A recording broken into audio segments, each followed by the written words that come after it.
দেখুন, আপনার কাছে কি কখনো এটা মনে হয় যে নারীদের অর্থ উপার্জন করা খুব দরকার?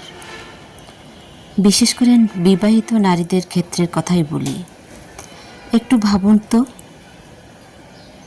দেখুন না বিষয়টা কত স্পষ্ট হয়ে উঠবে আপনার কাছে। নারীকে ঘর সামলাতে হয়।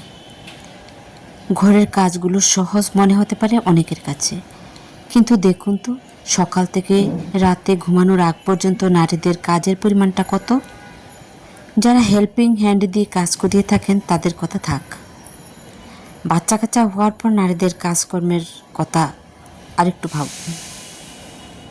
এখন প্রশ্ন হচ্ছে, নারী কি এত কিছুর পরেও যথেষ্ট সম্মান পায়? ভাবুন, আপনার স্ত্রীকে আপনি কতটুকু সম্মান করেন?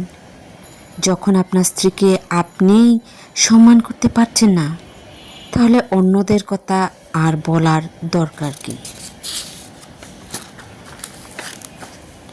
একটু ভাবুন তো, একটা পরিবারে দুই ছেলের বউয়ের কথা।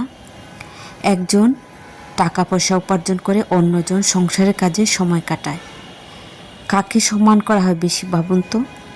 শাশুড়ি কিন্তু এখানে দুইজন ছেলের বউকে দুই চোখে দেখেন। এখন প্রশ্ন থাকলো আপনাদের কাছে, নারীর অর্থ উপার্জনের প্রয়োজন আছে কি? এমন অনেক স্বামী আছেন যারা তার স্ত্রীকে তুলনা করেন অন্য নারীর সাথে, যে নারীটি অর্থ উপার্জন করে, অন্য নারী অর্থ উপার্জন করে যে নারীটি। তাহলে ভাবুন, কেন নারী অর্থ উপার্জনে নিজেকে নিয়োজিত করবে না? অর্থ উপার্জন করলে যেহেতু নারীর সম্মান বাড়ে, তাহলে কেন করবে না নারী অর্থ উপার্জন? নারীর এই অর্থ উপার্জনকে আপনি যেভাবেই দেখুন না কেন, নারী কিন্তু সম্মানের কথাই ভাববে। কারণ সম্মান তো আপনার কাছ থেকে সে পাচ্ছে না। আর যদি সে আপনার কাছ থেকে সম্মান পেত, তাহলে কিন্তু সে অতিরিক্ত কিছুই ভাবতো না। বিশ্বাস করুন, পরীক্ষা করে দেখুন। অনেক কথা বললাম, কেউ কিচ্ছু মনে করবেন না। এটাই সমাজের বাস্তব চিত্র। একটু ভাবুন তো, আমার কথাগুলো সত্যি কি সমাজের বাস্তব চিত্র কিনা?